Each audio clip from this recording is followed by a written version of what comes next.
My dad used to always say, if you could be yourself in a world like this, it's the hardest thing in the world to be. Really try to be yourself. Like, I want the biggest payroll here because I feel people deserve to work here. I don't want people working for other companies because they get taken advantage of. They get screwed. They don't pay is not right. Like, that bothers me. I want them working here because I think they'll be treated fairly. And I've always been a team guy, right? I'm not a my own guy. Like, I can't motivate myself. I mean, I already know I can't do anything. So, I'm stuck here.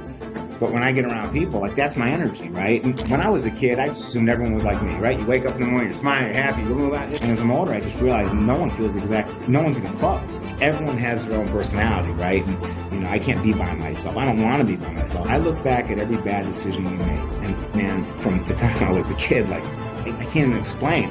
But the beauty is, everything that bad happened turned out to be great. I'd rather have someone fighting for me every day than fighting against me. Yeah, right. Absolutely. Okay.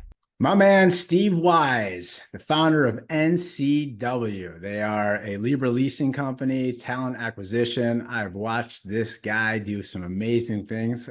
Steve, how long have we known each other?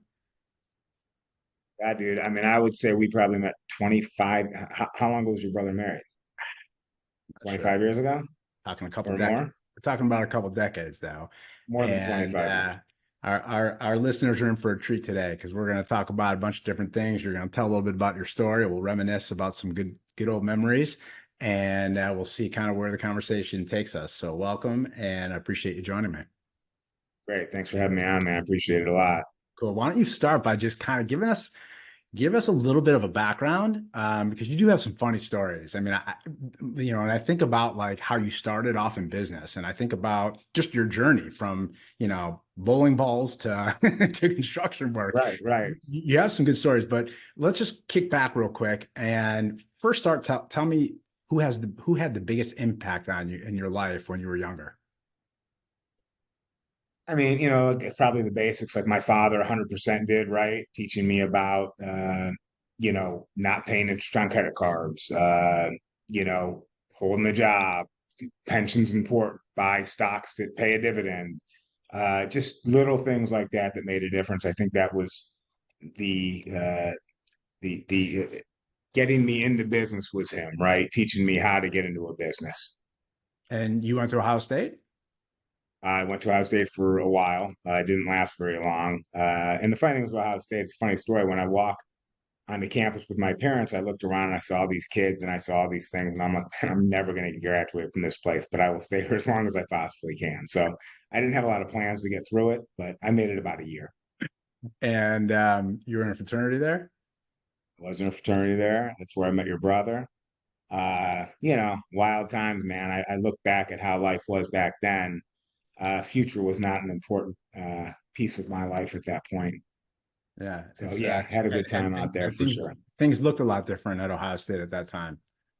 Things looked a lot different in Ohio State back then. Yes, they did. I It don't was know. the I, Wild I West. I would think it does, but like my view on college has shifted and changed since not only have I gone to college, but now just being out and being in the workforce. I'm curious to know what your thoughts are today about college and kids who are in high school trying to figure out what they want to do. It's funny. We were talking about this last week. So, I mean, you know my journey pretty well. I've never been a big believer in education. I read something somewhere that said, um, I love to learn. I just hate being taught, right? And I do love to learn, but I do hate being taught because I'm a tough learner. It's hard for me to learn from somebody else.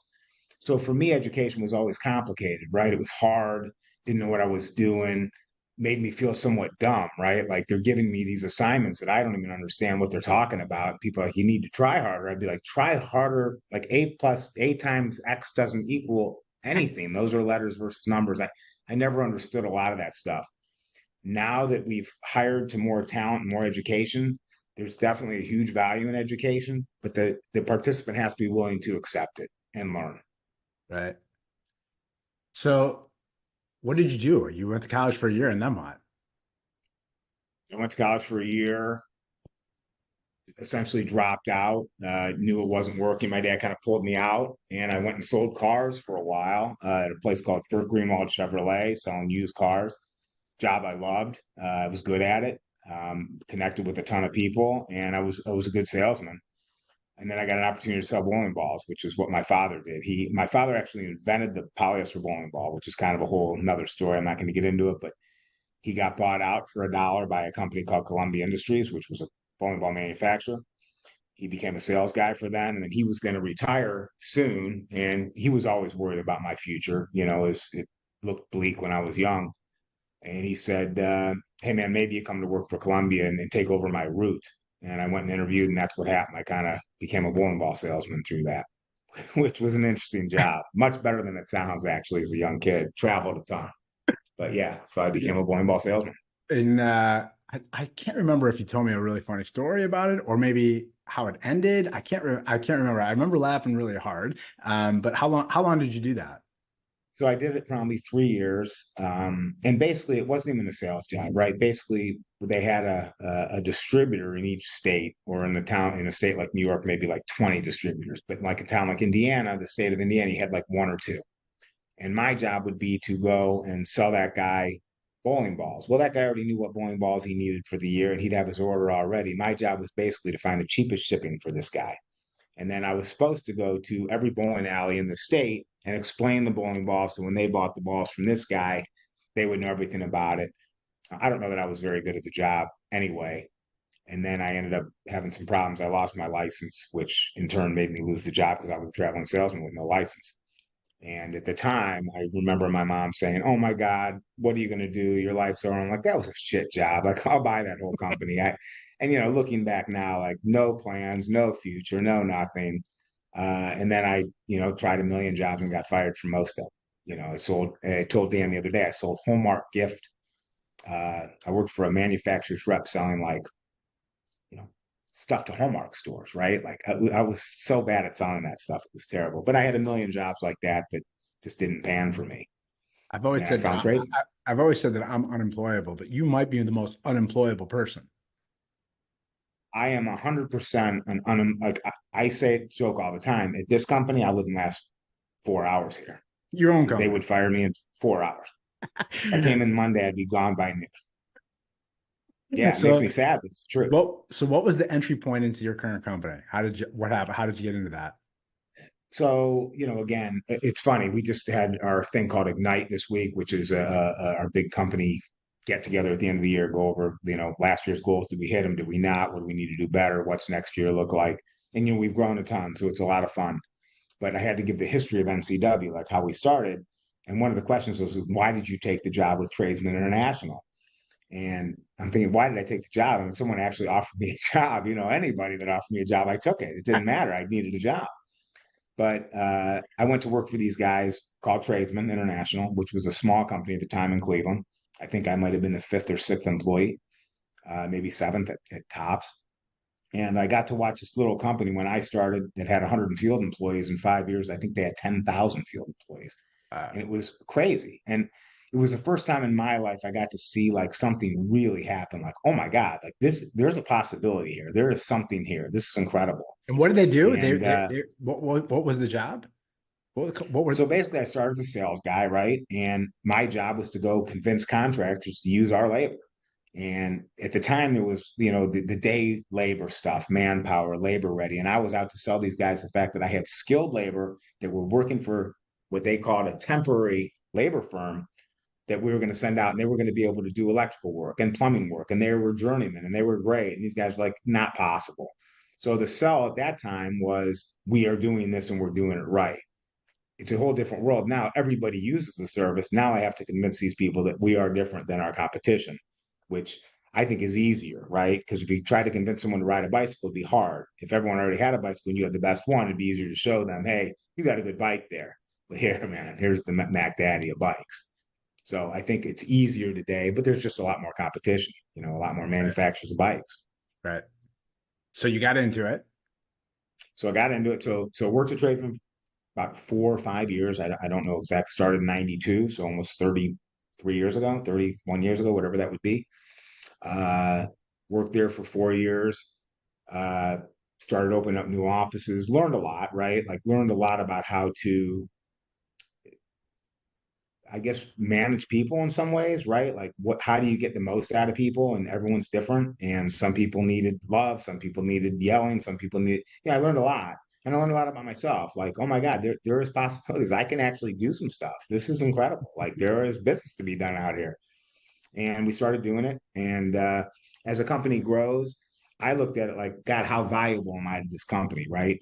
And after 5 years, I think they were doing, geez, I don't even know, maybe $200 million in sales. Like they became really big. And I'm still thinking, oh, they can't do this without me. And they fired me because of whatever, old cancer to the business. And I'm like, these bad, like this is insane. These people can never make it. And then just realizing like I'm just some dart on the wall over there.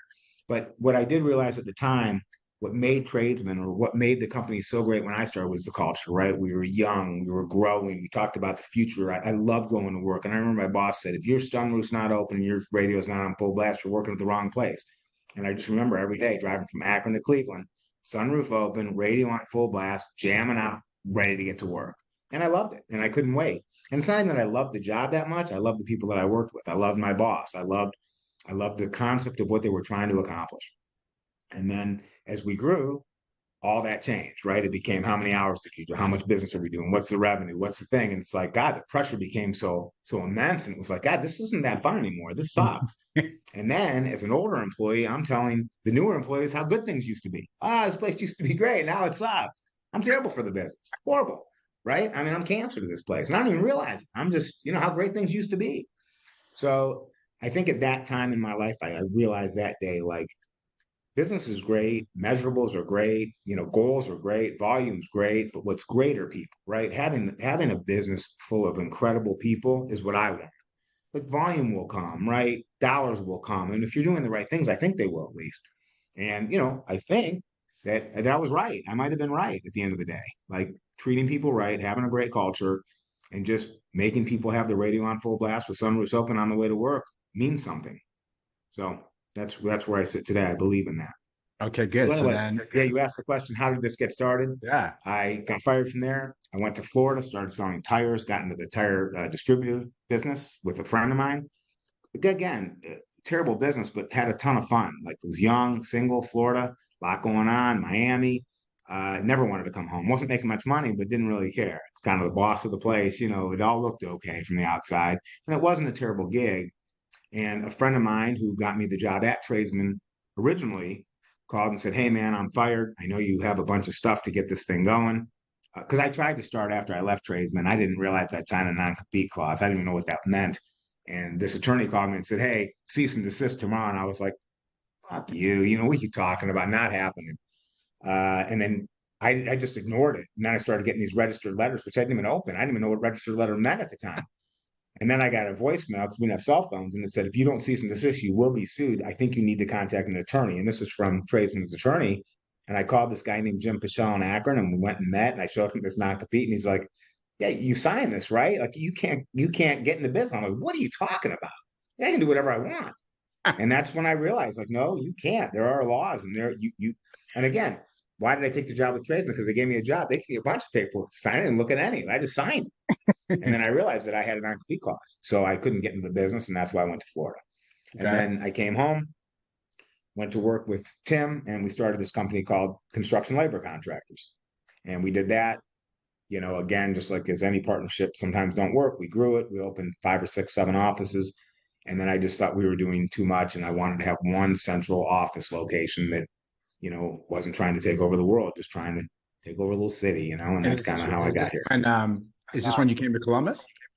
This is when I came. Well, this is so I came to Indianapolis first with your brother and the other guy, and we just, we had some problems opening. And again, administratively, I'm very weak.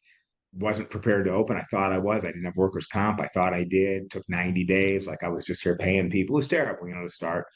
But again, you're learning these things as you go. So then we opened here, did really well after I think the second year, and then that's when we opened in Columbus, and that's when you and I started to spend a lot more time together.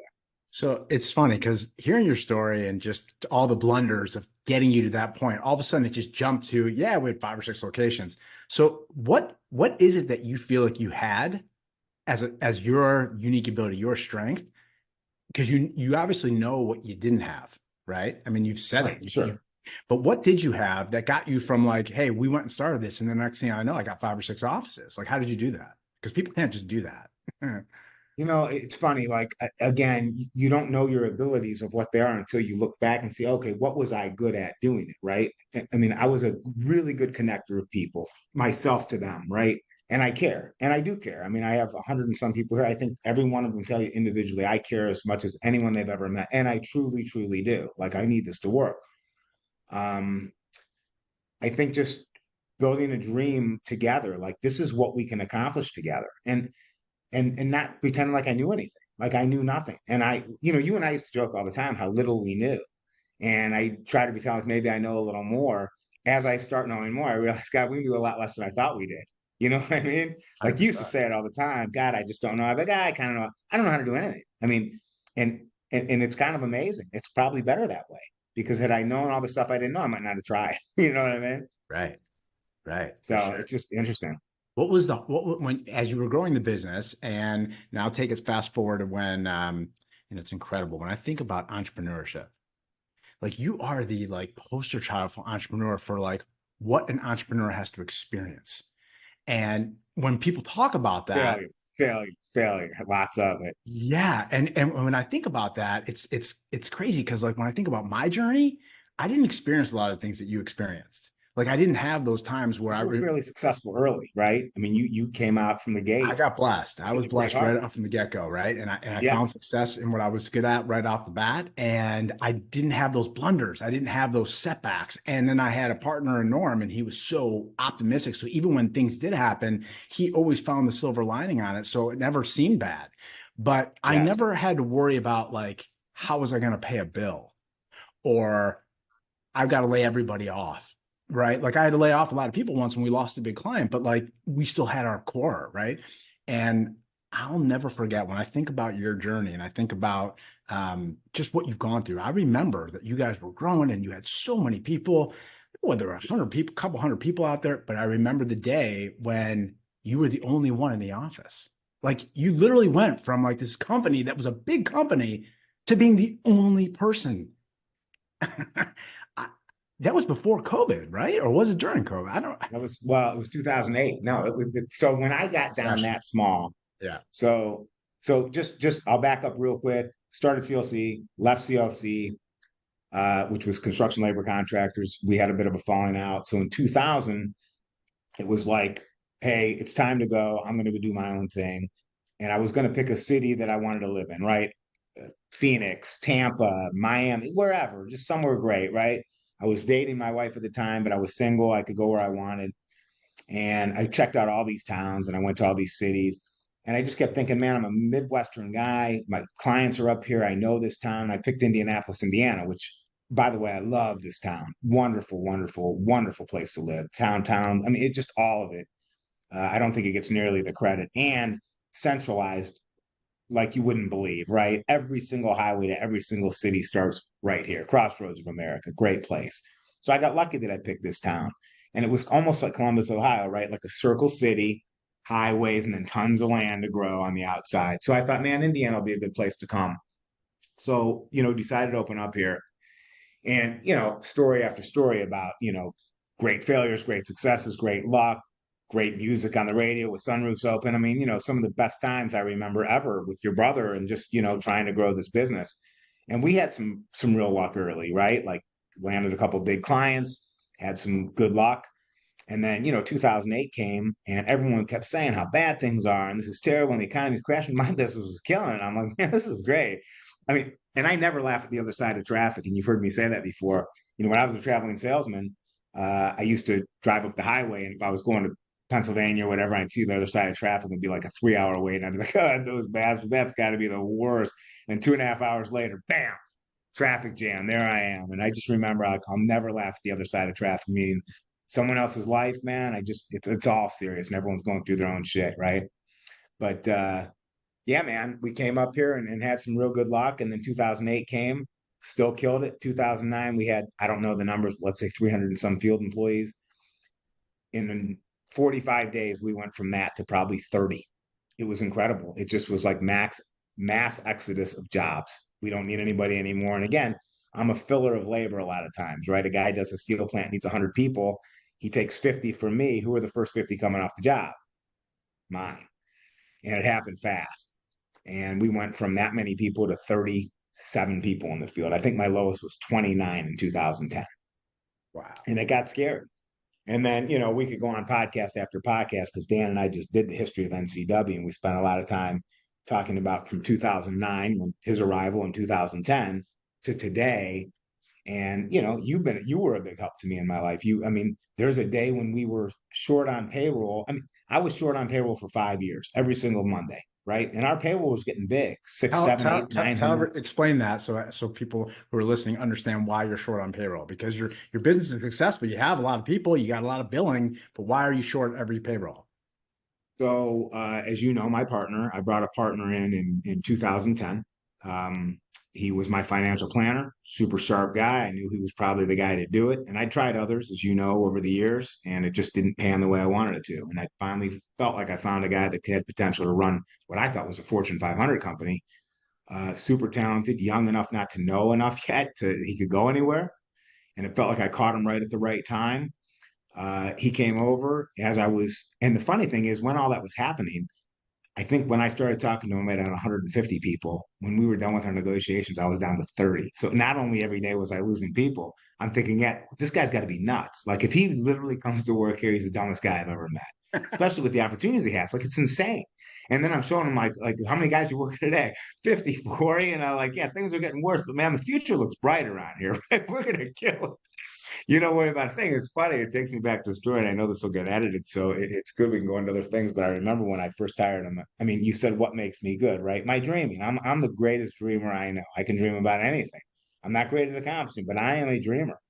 And you know what brings people close to me is like if we're starting to do business, like all the things I think we might be able to do, right? Like, man, in 10 years, blah blah blah blah. And most people are just like, oh, this it sounds great, it sounds awesome, I can't wait. And we just go have a steak and we celebrate whatever I talked about.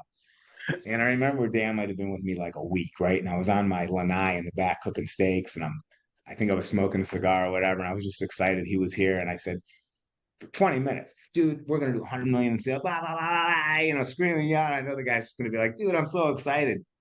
And we finished the conversation. It's like dead silent on their line. I'm like, hello, hello. He's like, yeah, yeah, I'm here. I said, did you hear me? Yeah, I heard everything you said, and I appreciate all of it. How do you plan to do that? And I was like, what did you say? Are you out of your mind? Like, what do you mean, how do I plan to do it? We're going to do it. He goes, no, I love every part of every idea you just said, but it sounds like a lot of work. What are your plans to get that done? And I knew it that day. I found the right guy. Guy never kissed my ass. Guy didn't give a shit about what I said. All he cared about was what is the game plan to get there. And he's proven that he was not joking around. He was right. That's who he is, you know? And it's So been a godsend to me. so what launched into this was my question to you, and I'm curious to know, where did Dan come into this when you had trouble making every payroll for 5 years? Was Okay, so that when he came in? no, so what happened was I had plenty of money, right? So when business slows down for me, my receivables are out there. I have no bills, right? I'm not paying anybody anymore. So my 400, 300, whatever $1,000 payroll goes to 30,000. I'm collecting the couple million bucks I have out. And I'm not smart enough in business or economics to look into my like, damn, cash is coming in. I got tons of cash. So the good thing is I can grow as much as I want. Like as we continue on, I've got all this money here now. So Dan comes in, we get pretty successful. I mean, this is a different breed of human being, right? And just another quick story because I think it's a funny one. When he was here, probably about 2 weeks, he calls me one day, and again, I know him as my financial planner. We went to games. We were not the closest friends, but getting close, and it felt like I knew him fairly well. And he said, "Boy, I'm so excited, man. My wife's going to Chicago with the kid. Now they have 5 children. I think at the time they had a baby, maybe two, and she's going to visit her sister and taking the kids. And I got the whole weekend to myself." And we're young people. He's 20-some-year-old guy. I'm thinking, oh God, he's going to go to the club. Who knows what he's got in store? But he's excited for it, and that's fine. He said, "Man, I just stopped at Kroger. I bought 6 craft beers. I just ordered a pizza from Giacomo's. I'm going home, and I'm going to send 5,000 unabated emails for the next 3 days to the largest construction companies in the nation." And I'm like, man, I like this. And he was never been so excited. I'm like, this is the guy. Like, this is a different breed of human being. And what did he do that weekend? Sent 5,000 emails out.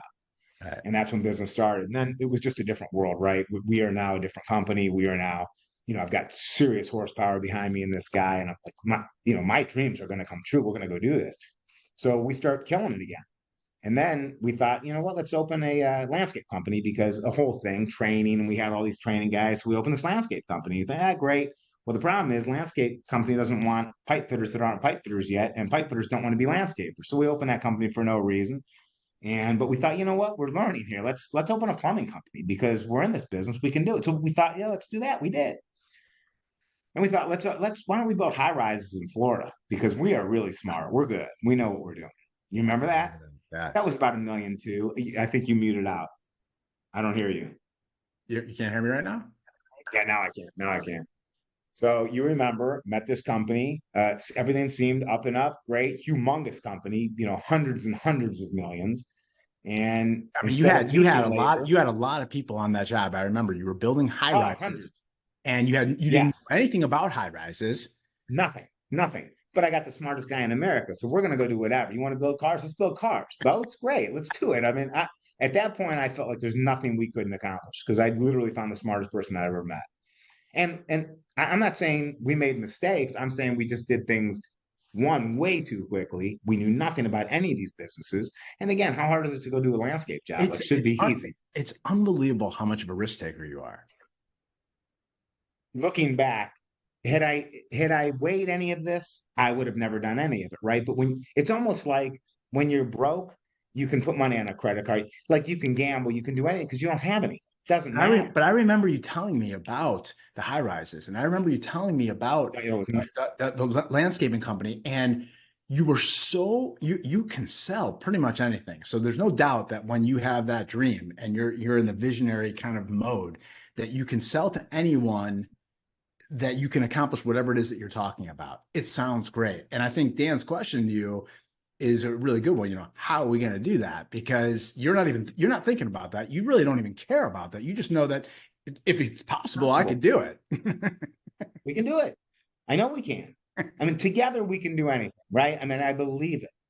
And then, I think the problem is, again, you don't know what you don't know until you know it. And it's the best advice I ever got. And I just always wanted to know. And again, being a bad student and not thinking highly of your, I don't want to say education or your smarts. I never felt all that smart, right? I knew I was a great connector to people and that meant something. How does that turn into anything, right? Except having a few friends.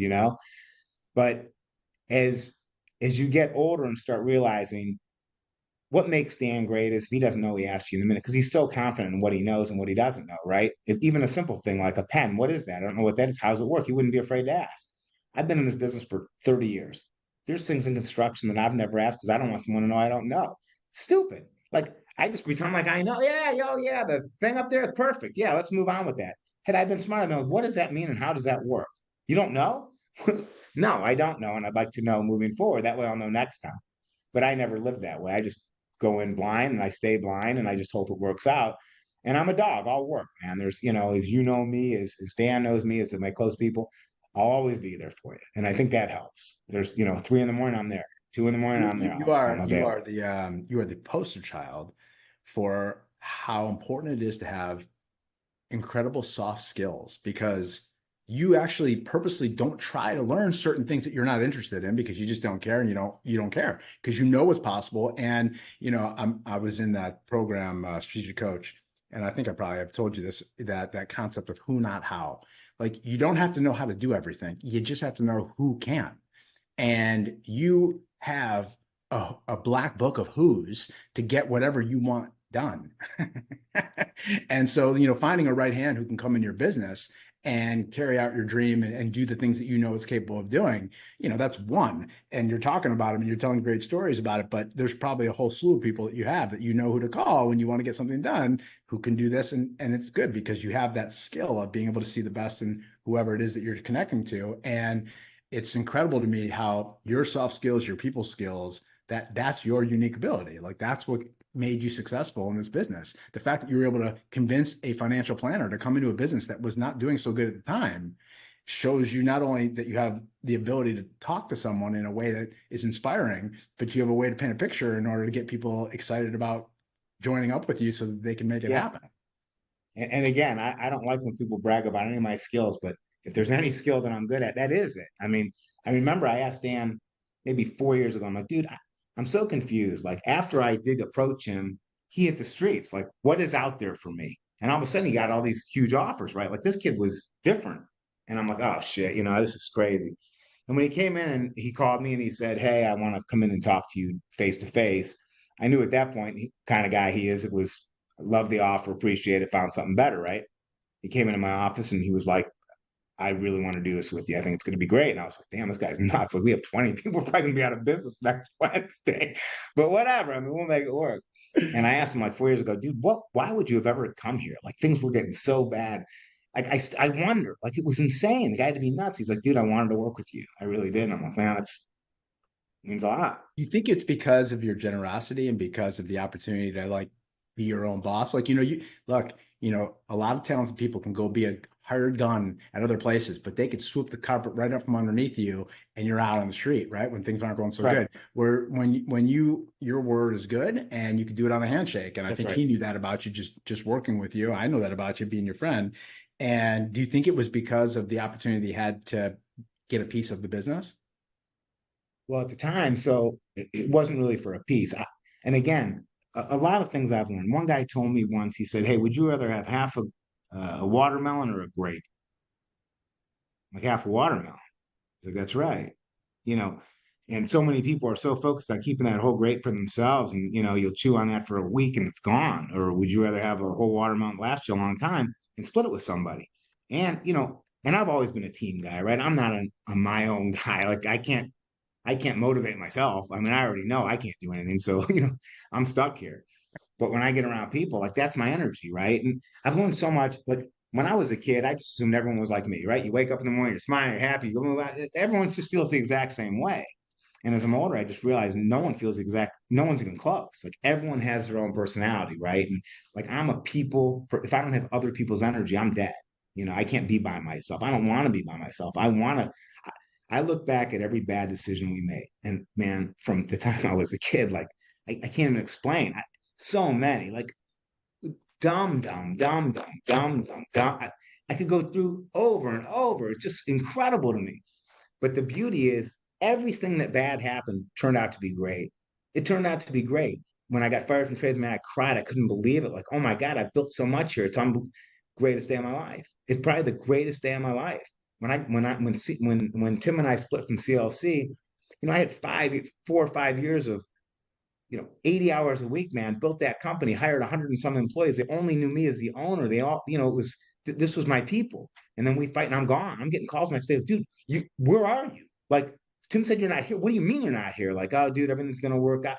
Like, I remember my soul was crushed. Like, oh my God, like, that was a lot of work. That was a lot of time. These are a lot of people, man, that we love each other. Like, we've been through so much and now I'm just gone and it's over. And then if anyone called me, they were going to get fired. Like, no one was allowed to talk to me anymore. Funny stuff, right? And I just remember thinking that day, like, man, being a good person and karma, it works. It does. And man, if there's one thing I've done right, it's I don't screw anybody. And there's 100 people here, and I'm sure that's my side of the story. I'm sure there's other sides, but I really feel like I want the best for the next guy. Another thing that I've learned in life, and if I could teach anyone here or my kids, take the less of every deal. Because if the deal's fair, if you made a field deal with somebody and you take a little less, it's still fairly fair, right?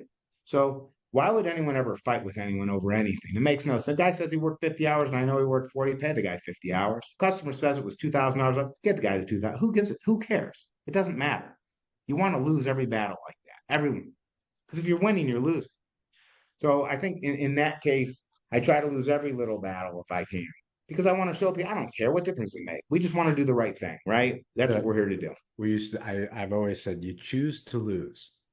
And I actually recently did a video on penny pinching bosses. And in the video, I talked about always overpay. I mean, Norm taught me early on, he would round up even the paychecks up to the next dollar. Like you always overdo it.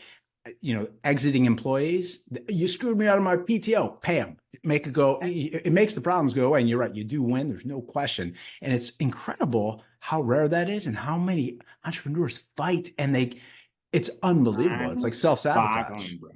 Yeah, it's like Mind-boggling. self-sabotage. Like I almost want to just go on a spree. Like, hey, let me just teach you the 7 soft skills of running a business, please. Lose every time, please. Don't ever Right. fight with an employee over $400. Would you know if it lost $400? Would you know? No, you wouldn't. Would that guy know? All day long, every day for the next month. Here's 800. What's he going to feel now?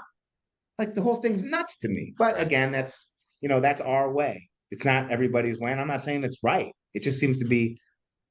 I'd rather have someone fighting for me every day than fighting against me every day. Yeah, right. Absolutely. 100%. Yeah. Wow, that's so good. So, real quick, take me back when you were, how did you endure when the business had, and we were talking, you still haven't answered the question. Why were you having such a problem making payroll? You had business and it's like, so explain the cycle with your business just so people know. So, as you know, we're NCW. Back then, we were still NCW, but a lot more national construction. Construction companies tend to pay slower than others. It's just kind of the business. We're in a payroll business, meaning I'm paying my guys every week. So if I have 500 people working, that's a $500,000 payroll weekly, which if a client's paying me in 45 or 60 days, which is consistent, right? I think that's 45 days is about right. It's supposed to be every 2 weeks. It just the turnover time doesn't happen that way. So as we blew our brains out from 2008, 9, and 10, I lost a lot of money. And the other things are like these are winning and losings, right? We kept insurance for everybody, field employees. Like everyone told me how dumb I was, and I was. It was insane. It was so stupid. It's unbelievable. But some of those, I just talked to Eric Law 10 minutes ago. He's been with us 15 years. He was started as a general laborer with me. I held his insurance. He didn't have to, but he would go to he would do anything for me. I would do anything for him, but he would do anything for me. Anything. I'll go call him right now. What do you need done? He'll do it. I would never ask it of him, but I know he would. But those are the little things like, did it affect us then? Huge. Does it affect me now at all? Don't even know about it. Don't even remember. But we did the right thing by that guy. And those things, man, it's just, I don't know if to explain Okay, it to you. I'm You just get it. curious. How did you, and again, going back to the whole entrepreneur thing, how did you endure the lowest of lows when you realize like, holy cow, like, because I remember talking to you and you Uh, were always so positive, like you were always so optimistic. Like how well, can how I are tell you? you the happiest? Can I tell you one of the happiest days of my life? This is no joke. This is, yeah, I don't want to get emotional, but this makes me almost want to cry. I don't know if it's because, well, here. So, I talk to you almost every day during those times, right? And I did stay positive, like whatever. I mean, there's people getting bombed. There's people that haven't eaten in a month, like whatever. My problems are so small in the real world of problems, they don't mean anything, right? Anything, nothing. I could bankrupt 5,000 times and get shot in the face. Like compared to real problems, there isn't. So that's how I look at every day when I wake up. Like whatever today faces, I'm not going to the Civil War with a toothache, walking 700 miles to Washington to try to, you know what I mean? Like that's the reality of we live in 2020. Like this is real easy. So that's one reason. But we talked a lot during some, and there, the tough times. I mean, brutal. So I would have payroll on Wednesday. Bank had to have the money by 3 o'clock or whatever, and I'd wake up Monday morning. They'd be like $5,100 in my bank account, and payroll would be like 687. And I'd be like, oh my god! And I still have papers, which is great. Every single person I know and how much I thought I could borrow, Wait, no, which I was 600,000. right. Like payroll would be like 600 and some thousand 10 years ago, in 2011. And I'd have literally like some days negative, but like $5,250 in the bank on And this Monday. is simply And because your clients haven't paid you yet. You I haven't have. paid. So we had to pay. And I can't not pay an employee, right? They have to get paid no matter what. So yeah, I mean, you know my situation. I mean, I borrowed and the banks wouldn't help me at the time. So I had a bank loan for years. I cut the bank loan because I didn't want to pay the fees because I had all that money coming in. Right, I don't need those banks. I got tons of cash. And then when I needed money, the banks were like, "See ya, you're in the labor business, man. Last thing I want is construction labor." So we had no help from anybody. So I went to you. I went to everyone I knew and friends without even asking for a financial, never even asking for anything, loaned me money and didn't just pay me back as soon as you can. And man, I'll tell you, how did I deal with it? Sleepless nights, a lot of them. But what made it great was I read a lot of quotes. And it's funny because I was, when I knew I was going to talk to you, I was reading through some yesterday. what makes quotes great is someone else went through the same thing you did, probably worse, right? But like one I read that I loved, it said, being an entrepreneur is like building a parachute on the way on the way down from the cliff, and it's like somebody else was standing right here just with me. They didn't have any money, they didn't have anything. And it's funny, I know your question was, how did you get into the big problem? Landscape company, not doing well, bidding jobs wrong, losing a fortune, just trying to get it right. Plumbing company, we had all these great plumbers and we had all these great things. No one knew how to run a business. We were terrible at it, just losing our brains. The high rise business, I can't tell you how much we lost. And we didn't even know we lost. Like, we had no idea how bad we were doing until it was so late. And I remember day Dan came into my office and he's like, and what I love about Dan, right? Like, there's no bullshit. There's no hiding anything. He's like, I just want you to know we're down about $800,000. And like, I had no idea. I literally, I couldn't even believe it. And he was just so matter of fact. He's like, I'm going to make it back. And I remember one day I came in the office, I was literally crying, like tears in my eyes, because we didn't have payroll money. Like, this is over. The whole thing's over. And he's like, hey, man, we can sit here and cry all day. I don't have time to cry. I got to get to work. Like, and I just remember thinking, like, man, this is the guy I want to be in the bunker with, right? Like, I'm sitting here crying like a baby, man. This kid's 29 years old. And maybe it was more on me because, like, my whole reputation, my whole thing's on this thing, whatever. But he took it as seriously as I did. We don't got time to cry, man. Let's get to work. And it Available. was those days that I just remember, like, man, this is going to be fun to build this thing.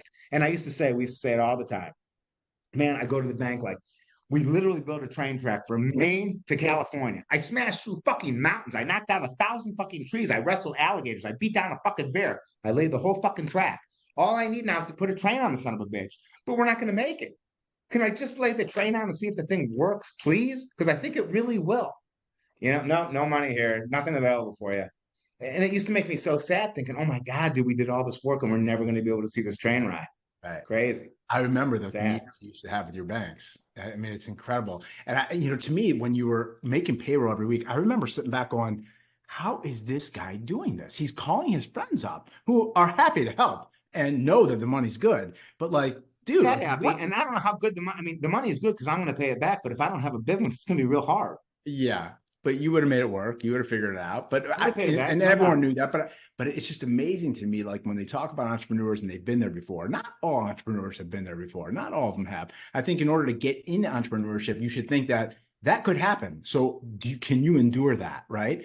And you don't think it's going to happen, but you should probably think that it could happen. But when I think back about all the people I know in business, nobody has been through it more than you have, like nobody. And not only that, your situation when you had another person leave your company and then they started competing with you, right? You had it. So you were getting And he started punched. off amazing, right? He's making a ton of money. I'm losing my ass. And this is a guy I've trained, taught, overpaid, right? Like, Yeah. and he was real unhappy. I brought this guy in to run the business because he wanted to be that guy. And the guy that left's not a bad guy. But No. again, if I'm the smartest guy in the room, we got a huge problem. And I'm not being humble. I'm not like, we've got a huge problem. If I'm driving this ship, who knows where it's going to go? If he's driving the ship, we're in even more trouble. I'm smarter than this guy, right? And I never had people that were this much. But finally, I knew like I have to have a real captain of this thing to Right. take it where it needs to go. I'm not the guy, I'm a great dreamer, man. I'm not a good operator, you know. So let me ask you this question. So what's incredible about listening to your story is that you talk about the landscaping, the high rise, the plumbing company. You had all these scenarios and you learn from every single one of them. And when you think about the losses and you think about what you've gained from those experiences, okay, good. But then, I'm talking to you a few months ago, and all of a sudden you're doing it even more, and you're doing it on a bigger scale. Today, you're opening up restaurants, which again, not your forte, Stupid, not your stupid. It's so stupid. Honestly, like I'm dealing with right now. But what makes here it is, man. Just real simply, right? Like we get one shot of it. It's it. It's one chance. I mean, maybe hundreds, who knows? But from what I know and what I can gather, we might have one chance here at this one, whatever. And it's a pretty good spot to be, right? We live in a free place. We can do kind of what we want as of today. We can do the things we want to do in a free country. It's pretty cool. And I'm a lazy guy, man. I'll be the first. You know me, man. But my mind's working, and my whole life, all I wanted to do, and this is no joke. I mean, I wanted my dream was to have a 3-story building 100 employees come in. Hey, Steve. Hey, buddy. You're the best. Great, great, great. Like that was my dream my whole life. It's all I ever wanted. It's the greatest thing in the world. And honestly, dude, like we used to talk about the secret or whatever. And I'm not a big believer in anything but everything, right? Like anything's possible. When someone says there's no ghost, well, there's humans. There's probably go like, come on. So I'll believe in anything or nothing, right? I lost my train. What was I saying? I What don't was I know, going to say? but it just made me think of, I was watching some guy the other day and he said, everything in this world is absolutely amazing. You think you live in America? He goes, you're on a planet flying through space in a vast of nothing Oh, that right, goes on forever. forever. And we don't get bombarded by asteroids all day. Or we don't have biting squirrels every time we walk out of our house that just completely attack us. We can't leave our home. Like to me, that's amazing. It really is. And you think about like that's what we were talking about. We have one shot on Earth, right? Maybe, or who knows? But we're literally on a floating rock, right, in the middle of nowhere. We don't get bombarded by asteroids all day long. We have gravity, like we have oxygen. We have fingernails. Like imagine not having a fingernail, and everything would hurt like a son of a bitch if it touched you. You have eyelashes. Dust doesn't get in your eyes. Like the shit's mind-boggling. So I just want to get as I much done as I remember, can I remember when I while I'm started here. getting religious and I was using all these things because nothing made sense. I started asking the big questions in life. And I remember you saying I would always talk to you. And one of the things I loved about you was you just let me be me. And you just, and if we agreed to disagree on something, then that was it. And it was just always laughing it off. But we had such respect for each other. But I remember you saying to me, no, dude, I don't want to know. I don't want to open up Pandora's box. I'd rather not know. I And I've remember been on the thinking, rabbit hole because it might be right. Who knows? I just know that I don't want to be involved in any of that shit right now. And maybe someday, you know, maybe oh my someday. gosh. Wow, it's so funny. The one thing I would say about what I've learned about you is that as much as you don't know, you do know what you believe. And it's very rare because most people are so heavily influenced by everything else, especially today, which we're bombarded with our phones buzzing and beeping next to our pillows at night, right? And you are definitely one that goes against the grain. You're an outlier in that you just don't care one what other people think, even though you do, but not that much. But Sure. you know what you believe. And one thing I've realized about you as I've gotten to know you really close over the years is that you think very differently than other people, very differently. And it's I do too, but yours is you're really really like blunt about it, extremely blunt. Is it because you believe in it so much, or because you just don't really care what people think about what you think? I think I do care what people think when I think. I do. I think I really do care a lot. I just think that I think, and again, you said who was my influence? Like my dad used to always say, if you could be yourself in a world like this, it's the hardest thing in the world to be. Really try to be yourself. I never knew what that meant, right? As I get older, what is being yourself? Being yourself is having conviction in something, right? Whatever it is, in your marriage, in your family, in your business, like just having real convictions. But conviction's only real if it's real. Like you can't have a conviction if you're trying to have something that's not real. So I just realized like school's not my conviction. Cars are a conviction. I love cars. I love them. I read about them. I look at them. I want to buy one. I look at them every day. It's somewhat of a conviction to me. Um, Building a bit like you said I'm getting in this restaurant business. Everyone that I know, I'm insane, I'm stupid, I'm crazy. 100%. I know. But at the end of the day, man, I'm going to build a culture. I'm going to try to do something. Whether it works or not, who cares? I'm going to go do it. I got one shot at the world. So it doesn't work. Okay, it didn't work. I was wrong. If I've been wrong a million times, I'll be wrong a million more. But if I'm not trying, I'll never know. Right. So, listen, man, it's easy to talk about now because I'm not calling you on Monday saying, fuck, I'm screwed, bro. Like, it's over. It's over. And I did that every week for 5 years. Right. It got tiring. It got old. So it's easy to talk about today. It was really hard then. Oh, I was going to tell you what was my happiest moment. I went to a Starbucks. I used to be able to call some clients now and again and be like, hey, man, I'll give you a 2% discount. You got to send me 100 grand, prepay for services, and paying the, like, you look like it's not a great situation, but I had a few clients that would do that for me from time to time. And I'd always wait till Tuesday morning because I didn't want to know the answer. I just wanted to be able to sleep Monday and just hope it was going to happen. And usually something would happen. Well, this particular week, I called my largest client, the guy worked for me for a while, that is the CFO, and I called him. I said, "Hey, I really need some help this week again." He's like, "Man, we have not gotten checks. I do not have it. Can't help you." I've never had a attack. I've never had. I sweat. My shirt was literally in 1 second. I went from this to being completely soaked, like I got out of a swimming pool. I thought I was having a heart attack. I still don't know what happened to this day. I know that I just realized that my business ended that day. Like it's over, we're done, and I can't believe it. We bought all that track and it's done, and that was probably like 5 or 6 years ago. And I got off the phone. I couldn't believe it. Like I didn't even know what to do. And I wanted to call Dan and tell him, but I just needed to take a minute, like to let him know, like, dude, I've called everyone. At that point, I think I even had money out with you. Like, there's nowhere else to go right now. And I went to a Starbucks, and my bill was like $4, and I gave the lady $10. I'm going back. Like, who gives a shit? I think I gave her $20. And I go, you know what? You keep it. She goes, what? I go, go ahead and keep it. And I gave her a big smile. She goes, boy, I haven't seen a smile like that in a long time. And I walked back to my car. And I'm like, fuck, if I can smile through this shit, man, I could probably smile through about anything. Right. I mean, I'm still having a good day today. So, and that was probably my last day. And I'll tell you what's even funnier. And God, I shouldn't say this on speaker because who knows if it was even right. Dan calls me about, I called him, told him, hey, man, we're going to struggle. And again, he doesn't listen to problems. So he figured it out and I got work to do. We'll talk tomorrow. Right. And he called me like an hour later. He goes, bro, you're not going to believe this. I'm like, what? He goes, I just opened the mail. I got something from the power company, IPL. I mean, Indianapolis Power, and like it still gives me shivers. Like it's crazy. Of course, it's a bill, right? He goes, dude, there's a $90,000 check here. They've been overpaying for 24 years. I'd only been in the business 4 years or in the building, so we got a credit. And since we owned the business, it was ours. Made our payroll that week. Like, I'm not religious, that, right? I'm a spiritual guy. Like I have fingernail. We talked about there's all these crazy things out there. Go like if there's not a God, I don't know if IPL's ever given anyone anything in their lifetime.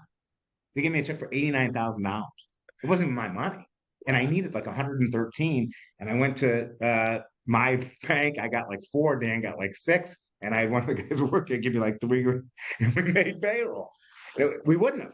We would not have made payroll. Like I don't know what to say. Like, that's my religion right there. Incredible. Unbelievable. Unbelievable. Yeah. Tell me about, I remember asking you questions when things were tough, and you had told me that you love like the self-sabotage and being in the place of self-sabotage. And I remember you going, I love it. I love it. That's where I'm the I best. do. And I hate it. you love to It, hate it it. wakes me up. It Right. wakes me up. Like it's a big fear of mine. Like I never want to find myself in this shit, but like, is it because of the reps? Because you've gotten so many reps that you just, I always say it's like the four C's. I learned this from Dan Sullivan. You build confidence when you make a commitment to do something, and you have to have the courage to do it. And once you do it, you build the capability to be able to do it over and over again. And you had experienced so many things that you like, I've been there, done that. Like, I'll get through this. And like, for someone like me who's never been in a situation where I couldn't make a payroll, the thought of that would scare the hell out of me. Like, there's no way I don't know what I would do. But like, you didn't want to be there, but you were actually really good in those moments of like, just shit. And I remember you It's saying that you funny. loved it. You used to tell me that you loved it. And I'm like, what? Like, I didn't Well, understand that. I remember walking around my kitchen island every night, right? Like literally for hours, just walking, trying to figure it out. Like, and it was mainly like, where am I going to get money? Like I felt good about everything we were doing, right? Like there was nothing I was disappointed about except it wasn't going to work. Like we didn't have enough runway. It was so sad. And I just remember thinking, man, not a lot of people get to experience this, regardless of how hard it is or how bad it is. Like you said, not a lot of guys, our payroll's a couple million bucks a week now, right? And I'm so happy for that. And I feel like I want the biggest payroll here because I feel people deserve to work here. I don't want people working for other companies because they get taken advantage of. They get screwed. They don't pay is not right. Like that bothers me. I want them working here because I think they'll be treated fairly. But like whether it's a $500,000 payroll, $2 million payroll, like there's not a lot of people in the world that have to worry about making a $500,000 payroll and not being able to do it. Like Right. that's kind of exciting that I'm one of those people that get to feel that in some ways. As scary as it is, I have no idea what's going to happen tomorrow. I'm not sitting in a toll booth collecting quarters at a time, which is not a bad job either, but that wouldn't be good for me, you Right. know? And Right. it definitely expands your mind. It makes you think a lot. But at the end of the day, man, I'll always bring it back to karma and treating people right. Like things happen because they're supposed to happen. And if it does not work, something else would have happened, probably even better. Who knows? You don't know until it, right? But at the end of the day, we live in an incredible place. It's incredible, right? I mean, karma's real. There's unnatural things that happen all the time that are unexplainable. You know, call it God, call it a water bottle, call it who knows, whatever it is, I'll respect it, and I'll leave my mind open to the fact that yes, there is a possibility of that for sure, Let me ask you this question because though. I'm just a little thing. When it comes to like the self-sabotage, do you think that you're such a good salesperson? Because, I've watched you and I've watched you with other people. You used to tell me too, like your wife used to get mad at you because you would be on your rant and people would be attracted to you and like she knows you and she's like And talking nonsense, talking utter nonsense, and then having like I'll never forget the day we went to that party, and there was all these college professors, and the one guy ran this. I can't remember the fund. It's the biggest education fund in America. I mean, all these super sharp guys. And my wife's like, "Hey, don't be like talking crazy tonight, you know." And we get into the back room and I start talking about politics. And, my belief in politics is, whatever. I mean, if you're left, if you're right, you're wrong. If you're voting for any of these people, you're wrong. I promise you that. If anyone's willing to run for that office, I'm not voting for you. I'll make that real fucking clear. But, people are so left, so right, so this, so that, so pro, uh, so this, pro, this, pro, this. Like, you don't. But I had these guys in the back room, maybe like 20 of them, and everything I'm saying, they're laughing and giggling. I see my wife over the corner, like, oh, you know. But it is a connection because I don't have a pig in any fight, right? I'm just here, and I think it's funny when someone's like, I'm so left, I'm so left, I'm so right, I'm so right. Like you don't even know what you're talking about. No one does. We have no clue what's going on, right? And we just all everyone knows. You don't know nothing, and just keep it that way. Keep it open, tell me, let's switch gears real quick. What's the hardest thing about being a parent? Love, caring for somebody more than you care for yourself, worrying about somebody more than you've ever worried about anything in your lifetime. Not having any control. Knowing the world is a hard place, right? Like for you, for me, we can handle it, right? Like, and I don't want anyone to go through anything, right? I want the world to be a peaceful, happy place, and I know it's not. There's a lot that goes on in this world that's bad. But the hardest part about being a parent is love and caring as much as you do, I think. And it's just a natural thing. I don't think it's something you work on. It just happens when you have kids. Yeah, when I had my kids, I remember one of my employees said, "Welcome to fatherhood. It's the day that your heart gets ripped out of your chest and lives outside your body for the rest of your life." And I remember thinking, Well, "Wow, we that's used to pretty talk rough." about it. Like, you're as happy as your saddest kid, right? Right, right. Yeah. Wow, that's unbelievable. So crazy. Would you want your kids to come in your business? No. Why? Would I want it? No, I mean, no, I wouldn't. I'd be open to looking at something like that. A lot of reasons, right? Like I think making your own way is important. I think walking into something that someone else did as a son or any type of fan, I think puts somebody in a really tough spot, right? So I hope that doesn't happen, but I'm open to anything, right? I've always been open to whatever, but Right. I'd prefer my kids find their own way, whatever it would be.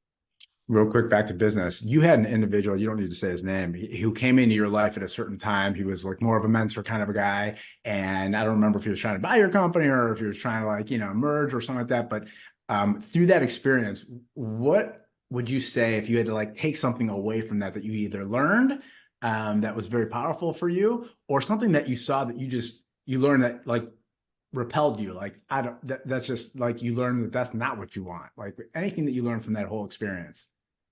It's funny, right? And I'll give you an example today, and I shouldn't.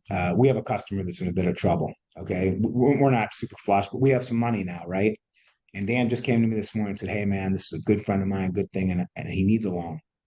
And we could probably buy into his business, I can get a percentage, but I'd really just rather loan him the money and get him out of this problem." And I said, whatever, whatever you want to do. I trust Dan with my life. If he wants to give the guy my house, I'll let him do it, right? So no problem, no problem. And I hung up the phone. I was thinking about that exact situation. I thought, man, why I love Dan? Because he's doing this for no reason other than doing something good for someone else to try to get them out of a problem, right? And then he'll go back and say, remember when we were helped? We weren't helped. I was helped financially to get through my payroll for really bad reasons. Someone was trying to take over my business. You remember the phone call You I remember that? gave to you Yeah. coming home from that meeting that day. Yeah. What does this mean? And you're like, if you sign that paper, this guy has complete control of your business. And we don't need to give names. Bad person, bad guy, bad man. We're doing the exact same thing for someone else for the right reasons, to help, not to take over, not to be a scumbag, you know. But again, I couldn't have done it without him either. He helped me tremendously financially during a super hard time. And again, I gave him discounts. I got paid for it. It wasn't like out of the goodness of his heart. And there was already labor. I mean, it's not like he did anything outside of the fact that he was going to use labor and he got 2.5% discount, which is a big deal. That's funny. So, Because I forgot the scenario behind him. Now I remember it very clearly. yeah. And it's a very powerful lesson to learn for sure. And, what I learned just through selling my businesses was that I love business. I love it, right? But I'm not a business guy.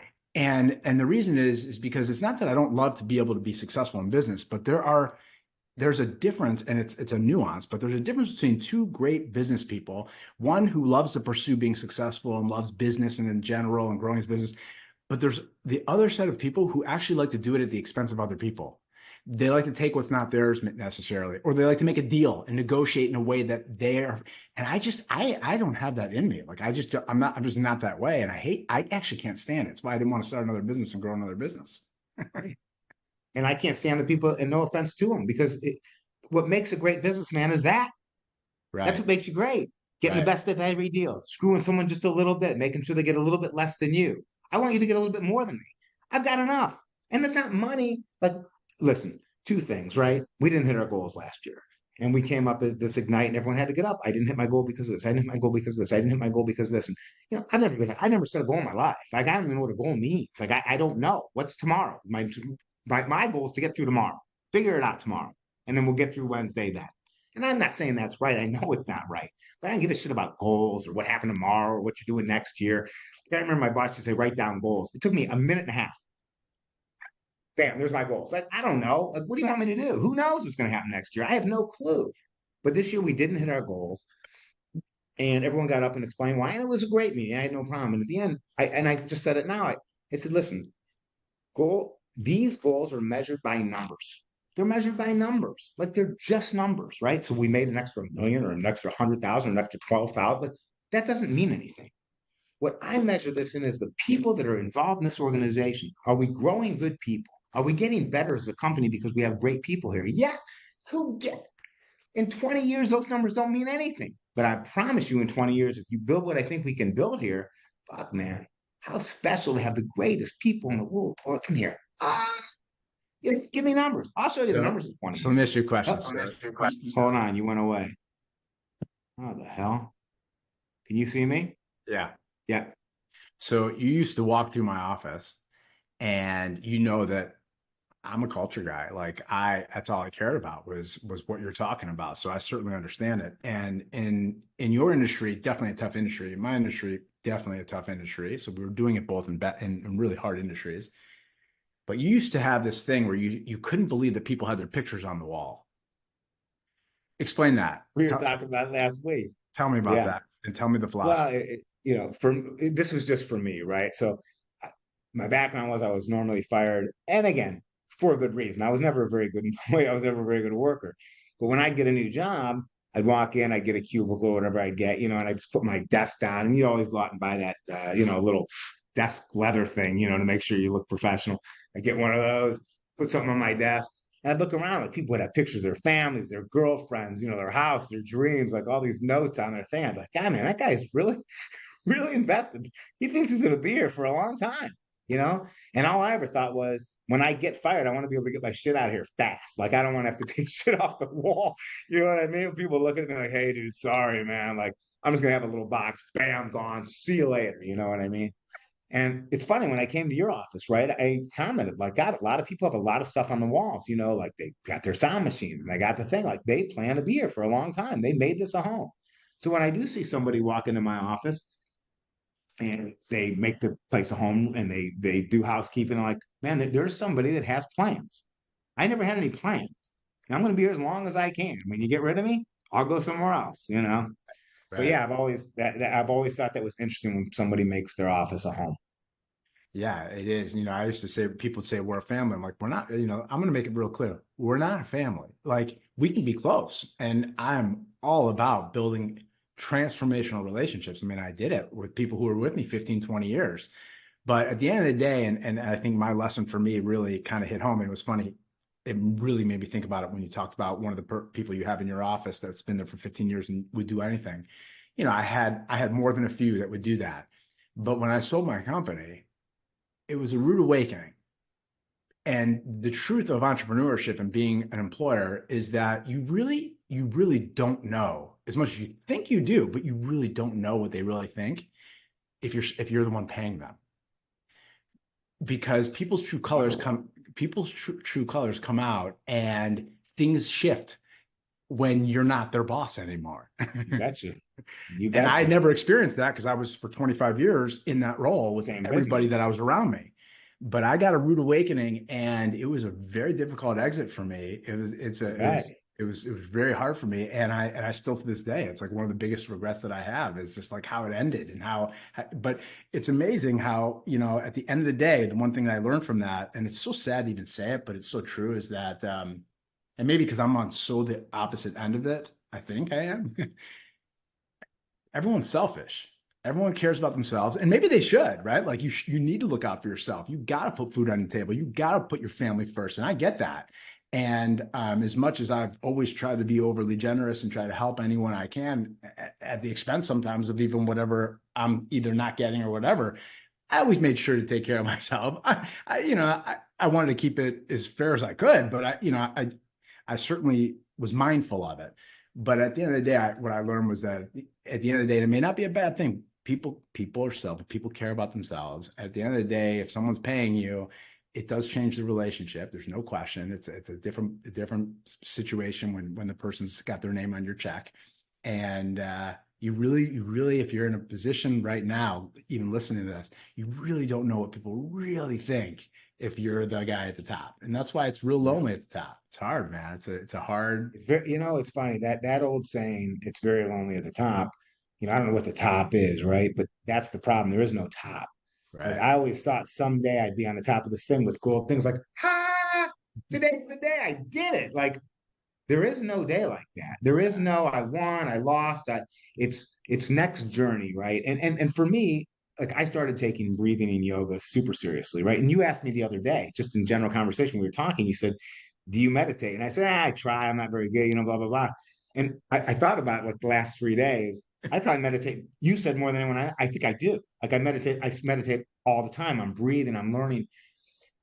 To me, this next journey in my life is going to be like, listen, I went to school. First of all, I went to religious school, right? And they start talking about, you know, a sea parting and someone turning into sand or whatever. And I was like, what? Like, this can't be real. Like, I'm looking around like, what is going on around here? Like, I love these stories, but no one turned into sand. No one parted. See, like the sea might have been like who, whatever the story is. I haven't seen it today, right? Then I went to high school or middle school or elementary school, whatever school, and all I heard about how dumb I was. I don't try, and like, I'm not that dumb. I'm around my friends. Like I'm comparing what I kind of do compared to what everyone else does.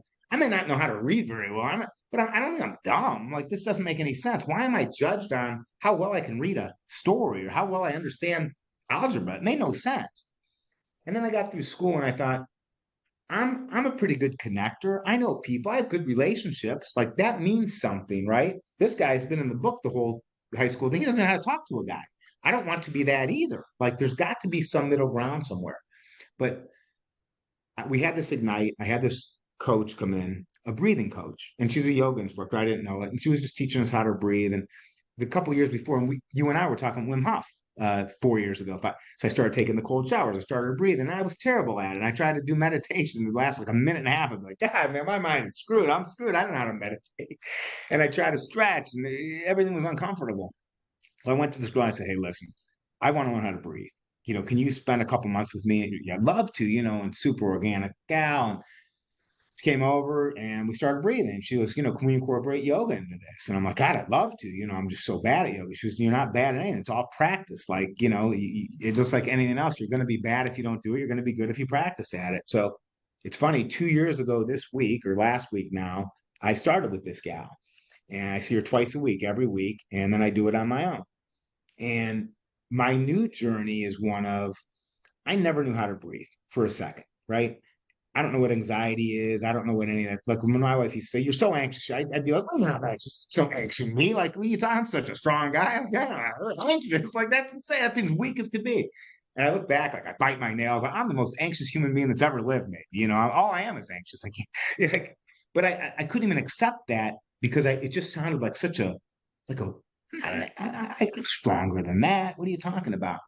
And I learned how to breathe and do yoga when I was 1, 2, 3, 4, 5, 6, 7, 8, 9, 10 years old. You could have thrown me off the side of a building. I'd be so loose, I'd just bounce back up, walk away, right? But from that time, everything that ever happened to me, I held in, I held tight. Why in the world are we learning geometry in high school? Who gives a fuck?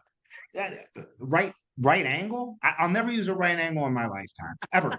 Never. I'm 55. I've never used one once. I'll never use one. Algebra? What are you talking about? My sister's a science teacher. Makes tons of sense. I know a biologist. Makes a lot of sense. A sales guy does not need any of that shit. But what a sales guy or another normal human needs is when I go into kindergarten, day one, first hour is breathe. All we do is breathe. That's it for an hour.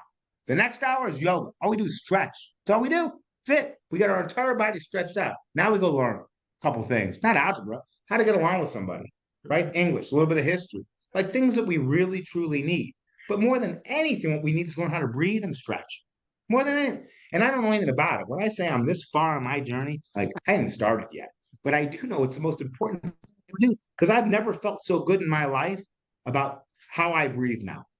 And God, we talk about all those days like walking around the aisle, but I was so fucking tense, dude. I wish I would have known how to breathe. Like it would have helped so much. But yeah, that's my journey moving forward. I'm 55 years old, and I keep looking at my life like, oh, my life's done. Like it's over, right? I had my journey, I had my run. It's been great. It's been fun, and bam, I'm 55. It's done. Now I'm trying to look at it like I'm going to try to get as young as I can for the next 30 years. How young can I get? Because there's two groups of old people that can move around and have fun and go to Europe and eat pizza and walk around. And some guy's walking in a walker that can't even eat anymore because he has diabetes and he's sick. I want to be number one. I want to be that first group on my next stage of life. It's really important. Health Plus, is. with all the new technology that's out, life extension is like a real conversation that people have because they're creating things that will allow us to live a lot longer. I mean, it's already out. I mean, they're doing it, and it's going to be a And lot if I better. live longer, it's got to be healthy. I don't want to be sick. I don't want to, the day I'm not healthy, man, good night. Take me to the next journey, wherever the hell that is, in the ground, up in the air. I don't care. Get me there quick Right. because I want to enjoy what I got right here. Right. All right, we got to wrap things up. I got one more question here. So tell me something that you believe that other people think is crazy. So many. I mean, probably about 80% of what I think most people think is crazy. Right. So I knew that was going to be your answer. So if you were to think about like, what's one that like you just really believe, but like everyone thinks it's crazy, or that I you're mean, crazy. how I do business, people think is absolutely insane, right? The deals I made with my partner, everything I've ever done, people think and I probably am. Like, who knows? But at the end of the day, I think for me, realizing I'm confident enough in myself that there is no rule book in anything, right? All we did was grow up with rules. So you can't do this, can't do this, can't do this, can't do that, can't do this. And all I did was break them every single time I could. Can't eat a candy bar, I eat 10 candy bars. Can't eat ice cream, I eat the whole box of ice cream. Can't stop me, you know what I mean? But I think growing up now, I realize there is no rule book. Like you do what you feel is right. And whatever that is, whatever that feeling is, it's right. It's right. Because you because can't make bad decisions. everybody follows conventional. Like I always say, when I first started my business, my goal was to do things the exact opposite of everyone else because I knew Right. that call centers people hated. I knew that clients didn't like, not being passed off to the sales rep and then to a customer service. So I just did everything the opposite and it worked so good. And so like when I hear you say that, it's interesting. You say 80% of what you do. I look at your business. I mean, the amount of revenue that will be generated out of your organization just as a corporation is in the what ballpark? I mean, we're over 100 million. Our goal's next year 150 million. So that I think I saw a statistic the other day that if you make over $400,000, you're in that top 1%, right? And so when you think about the amount of businesses and you think about a business generating that much money, that big, you're talking about a hairline fracture of people in the world. And so when I think about how successful what you've done, I truly believe knowing you, it's that outlier in you that just does not want to do what everyone does. And you go with your gut and you're wrong a lot, but you learn from it, you turn them into wins, and you even repeat them. All the time. You even repeat them. But you know what? I tell you this. I will tell you this. The I think the transparency of being open to losing Yeah, turns people on, for sure. right? Like I'm okay to lose, man. I'm okay if you lose. I'm okay if we all lose. But losing is giving up. We quit. Losing this battle made you better for the next one. And Right. man, God, what a journey, right? Like I think about had this gone really smooth from the day Dan started, like probably as well as anyone in the world the struggles, like tough days, man. Fun though, exciting. But had they not been there, man, this would not be nearly as enjoyable, right? This is the stories are funny, the struggle was real, but never felt like it shouldn't have been there. It always felt like this is supposed to happen, even when it was happening. Well, it's funny And because I just think embracing what goes on in your life, man, enjoying it's the biggest thing. Like just enjoying what happens to you. well, and you have an ability, and I have this too. It's one of our strengths is the ability to be transparent and be vulnerable with other people, and it's very real. And I know that what I see is what I get with you, and it's not like which Steve am I getting today, and Right. you're not hiding things. And I think today people are so concerned with their double personalities, and they're trying to hide who they are. And this, I know that if you're walking into a bank, or if you're walking into my office, or if you're walking into your house, you're the same guy. And I love that about you. I think that's a very special quality that you should never lose. And I think that most leaders who fail to be transparent and kind of let people in a little bit, and there's risk there because people can squash you, they can take advantage of it, they can hurt you. And But I that's think okay. That's okay. it is okay. And the wins outweigh those so much because people just want to feel that they're with someone real. They just do. And it's rare. And that's why it's so refreshing. It's why people are attracted to you. It's why I think you win so much in business. And I think it's a very, very special quality. So you think about what they're teaching in college and you talk about geometry.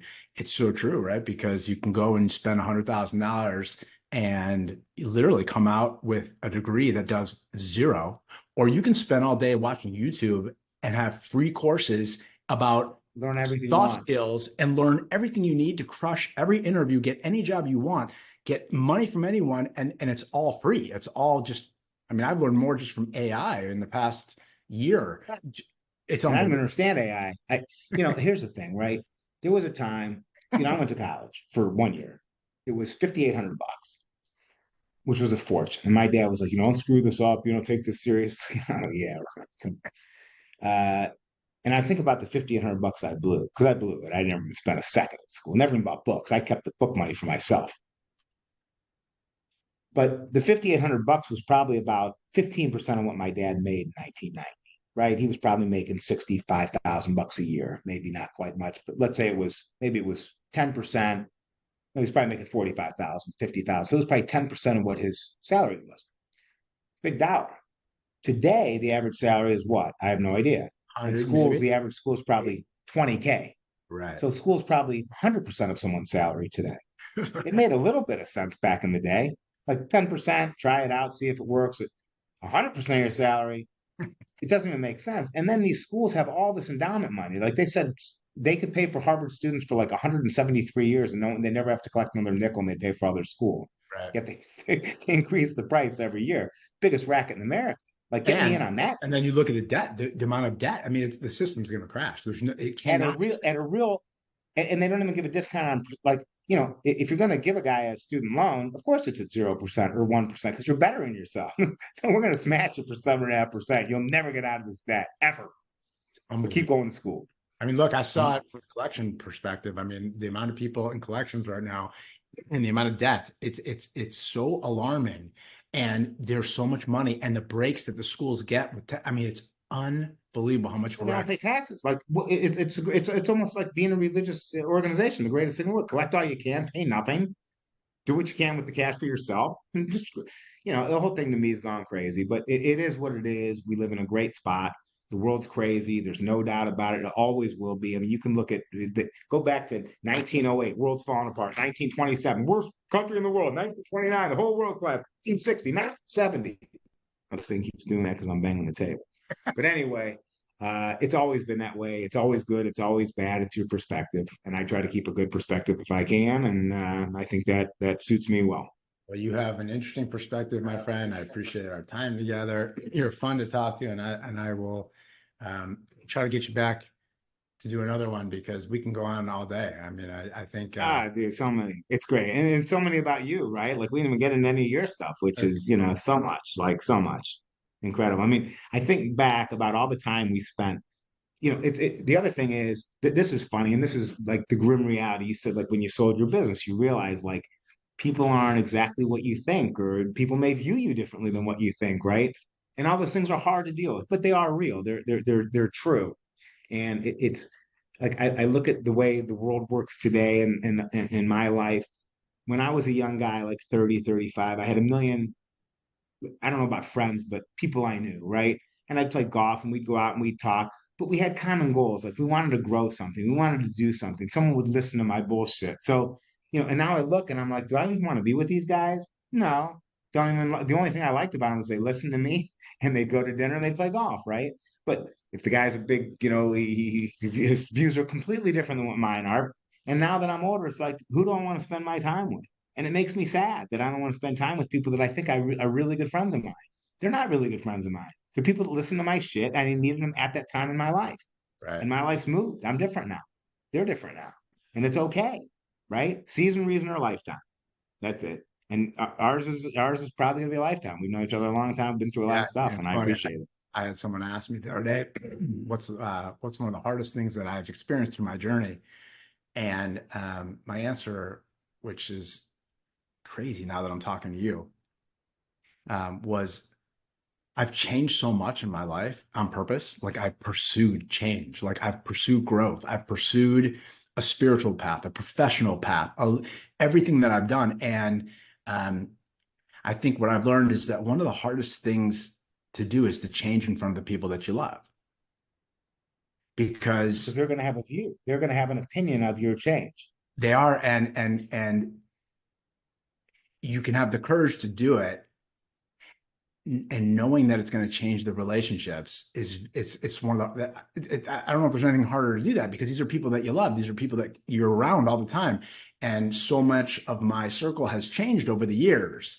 And there's been a few people who have been that constants. And a couple of them are the ones who are or a catalyst of that change, either a coach or like, you know, a rabbi or something like, but you're probably one of my only friends that wasn't in the mentor position and I think it's because what I learned about that being the hardest thing is that when you have the courage to do it, you'll find out who really loves you.